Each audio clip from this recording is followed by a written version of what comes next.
Livro Vivendo pela Fé, capítulo 22. O Consolador. Antes de Jesus voltar para o céu, prometeu enviar o Consolador, o Espírito Santo, para habitar com o seu povo para sempre como seu representante. Visto que foi pela unção do Espírito que ele realizou toda a sua obra aqui na terra, ver Isaías 61, 1-3, é evidente que a presença do Espírito é o mesmo que a presença do Senhor. A mesma instrução, conselho e obras de amor que vieram de Cristo são continuadas pelo Espírito. Ao prometer o Consolador, Jesus disse: "E quando ele vier, convencerá o mundo do pecado e da justiça e do juízo." João 16, 8. Pela lei vem o conhecimento do pecado. Romanos 3, 20. Mas a lei é espiritual. Romanos 7, 14. É a natureza do Espírito, pois a justiça da lei é o fruto do Espírito. Portanto, não há convicção de pecado em qualquer alma na terra que não seja obra do Espírito de Deus. Mas, embora o Espírito convença do pecado, ele é sempre um consolador.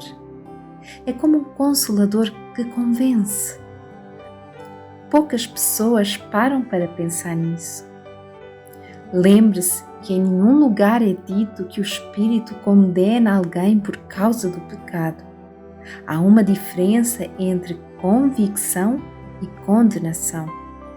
Convicção é a revelação do pecado, mas depende do seu procedimento após ser convencido do pecado, se serás ou não condenado. Pois a condenação é esta, que a luz veio ao mundo e os homens amaram mais as trevas do que a luz, porque as suas obras eram más. João 3,19. O simples conhecimento de que você é um pecador não é condenação. A condenação vem de apegar-se ao pecado, depois de haver sido convencido dele. Deixe sua mente compreender o pensamento de que o mesmo Espírito que convence do pecado também convence da justiça. Ele é sempre um consolador. O Espírito não deixa de lado uma tarefa enquanto executa outra. Não deixa de lado a revelação da justiça enquanto convence do pecado. Nem deixa de ser aquele que convence do pecado enquanto revela a justiça. Ele executa as duas atividades ao mesmo tempo, e esse é o conforto para todos aqueles que o aceitarão. Ele convence do pecado porque convence da justiça. Mas vamos considerar este assunto mais profundamente e então meditar sobre ele. O Espírito Santo é o Espírito de Deus, o Espírito do Pai e do Filho. Portanto, a justiça de Deus é a justiça revelada pelo Espírito Santo. Agora, é somente olhando para a justiça que podemos conhecer o pecado e a sua pecaminosidade. A lei pela qual vem o conhecimento do pecado não é pecado, mas é a expressão da justiça de Deus. Você pode olhar para o pecado e, se nunca viu mais nada fora ele, acharás que está tudo bem. Mesmo sabendo o que é certo, você pode perceber o conhecimento do certo ao olhar para o pecado, pois muito grande é o engano que dele procede. Portanto, o Espírito deve revelar a justiça de Deus em sua lei antes que você possa reconhecer o pecado como pecado. O apóstolo diz: "Eu não conheci o pecado senão pela lei." Romanos 7, 7. Assim, é revelando a perfeita justiça de Deus que o Espírito convence do pecado. É evidente, portanto, que quanto mais você se aproxima de Deus, obtendo uma visão mais perfeita dele, maior será a percepção das próprias imperfeições. Você não obtém esse conhecimento do pecado estudando a si mesmo, mas contemplando a Deus. Como ilustração, olhe para você em relação às obras de Deus. O quanto você sentiu sua insignificância estando próximo ao oceano. A vastidão dele faz você sentir a sua pequenez. É o mesmo quando você está entre as altas montanhas.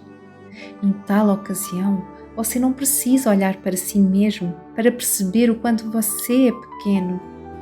É olhar para cima, contemplando as poderosas obras de Deus, que você percebe que em comparação a elas, você não é nada. O salmista diz: quando vejo os teus céus, obra dos teus dedos, a lua e as estrelas que preparaste, que é o homem mortal para que te lembres dele e o filho do homem para que o visites. Salmos 8, 3 e 4.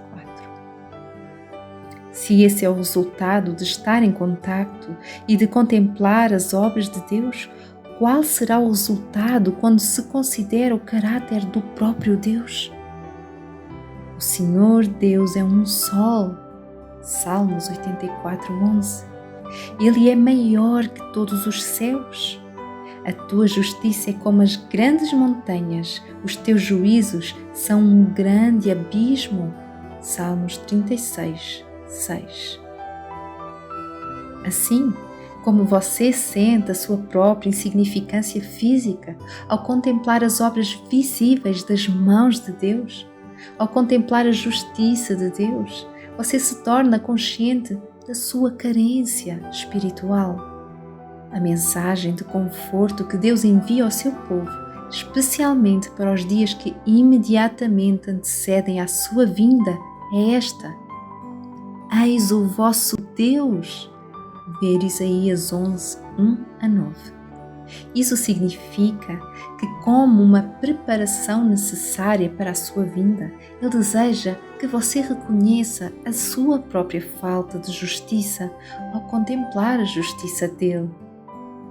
Até agora, você tem aprendido que o conhecimento do pecado vem pela contemplação da justiça de Deus. Agora observe o conforto que existe nesta mesma convicção do pecado.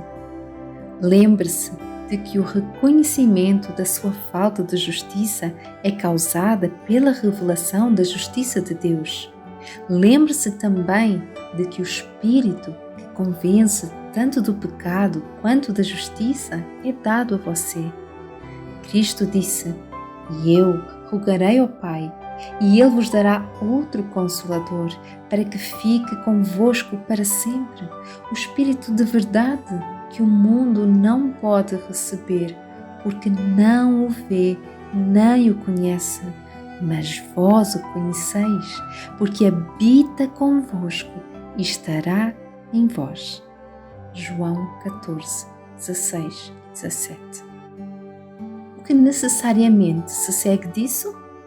Apenas isto, que quando você aceita o Espírito, por meio do qual se opera a revelação da justiça de Deus, a alma é convencida do pecado e ao permitir que ele habite em seu coração, então você obtém a justiça que ele traz. Seu senso de necessidade é em si a promessa de auxílio. É Deus quem produz o senso de falta de justiça, que é a convicção do pecado. Mas Ele não faz isso para insultá-lo e levá-lo ao desespero. Ele faz isso para que você saiba que Ele tem o que suprirá abundantemente tudo o que falta. Na verdade, é por meio da provisão de justiça que você reconhece que é pecador. Portanto, se você acreditar na obra da salvação operada por Deus, tal como se acha delineada em Sua palavra, não precisará estar sob condenação nem por um minuto, embora sempre consciente de suas próprias imperfeições. À medida que cada novo defeito é apontado, você pode clamar: ó Senhor, agradeço-te por me conceder esta nova experiência e eu a recebo tão livremente quanto tu a concedes. Esta é a verdadeira alegria no Senhor. Essa é a verdade que Deus estava tentando ensinar ao antigo Israel, quando Ele proclamou a sua lei no Sinai. E é a mesma verdade que Ele desejou que já tivéssemos aprendido em todos estes anos. A lei foi ordenada e foi posta pelos anjos na mão de um medianeiro. Gálatas 3,19. Isto é, nas mãos de Cristo, porque há um só Deus e um só mediador entre Deus e os homens, Jesus Cristo, homem. 1 Timóteo 2,5. Ele é mediador porque te reconcilia com Deus. Como o conflito consiste no facto de você não estar sujeito à lei de Deus, a reconciliação consiste em colocar essa lei em seu coração e mente. Então, Cristo é o mediador porque Ele é o meio pelo qual a justiça de Deus lhe é concedida. Isso foi ilustrado de maneira mais convincente com a promulgação da lei no Sinai. Em um momento anterior, o povo estava morrendo de sede e Deus disse a Moisés: Então disse o Senhor a Moisés: Passa diante do povo e toma contigo alguns dos anciãos de Israel e toma na tua mão a tua vara, com que feriste o rio, e vai. Eis que eu estarei ali diante de ti sobre a rocha, em Horebe, e tu ferirás a rocha, e dela sairão águas, e o povo beberá. E Moisés assim o fez, diante dos olhos dos anciãos de Israel. Êxodo 17, 5 e 6. Isso foi feito, e o povo bebeu, e reviveu. Mas a água que eles beberam foi miraculosamente dada por Cristo. Na verdade, veio diretamente dele. O apóstolo Paulo diz que beberam todos de uma mesma bebida espiritual, porque bebiam da pedra espiritual que os seguia, e a pedra era Cristo. 1 Coríntios 10, 4. A rocha que o povo viu e que Moisés feriu era um símbolo de Cristo. Mas Horebe é outro nome para o Sinai. Portanto, a lei de Deus foi proclamada da mesma montanha da qual Deus fez a água fluir. A água em seguida matou a sede do povo. Quando Deus desceu na montanha, foi a própria personificação dele e da sua lei. Ninguém poderia tocar a montanha sem morrer. Mas ao mesmo tempo fluía dela a água que dava vida.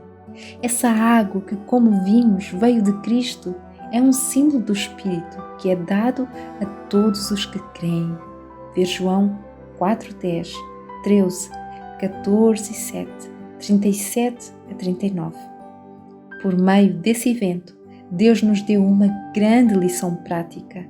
Embora a lei forneça o conhecimento do pecado, e o pecado seja a morte, a lei vem nas mãos de um mediador, ministrado a nós pelo Espírito.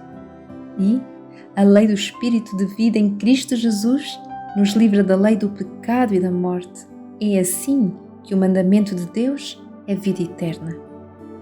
Não há nisso a própria essência do conforto?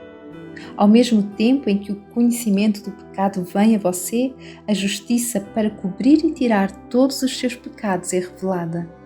Onde o pecado abundou, superabundou a graça. Romanos 5:20.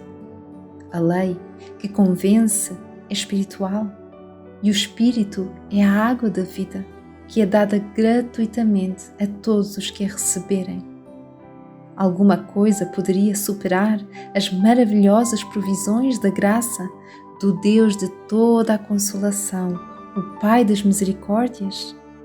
Você não vai beber e beber novamente e assim ser continuamente saciado? Eu ouvi a voz de Jesus dizer: Eis que eu dou livremente a água viva, Sedento, incline-se, beba e viva. Eu vim para Jesus e bebi. Daquela corrente que dá vida, minha sede foi saciada, minha alma renovada, e agora eu vivo nele. Amém.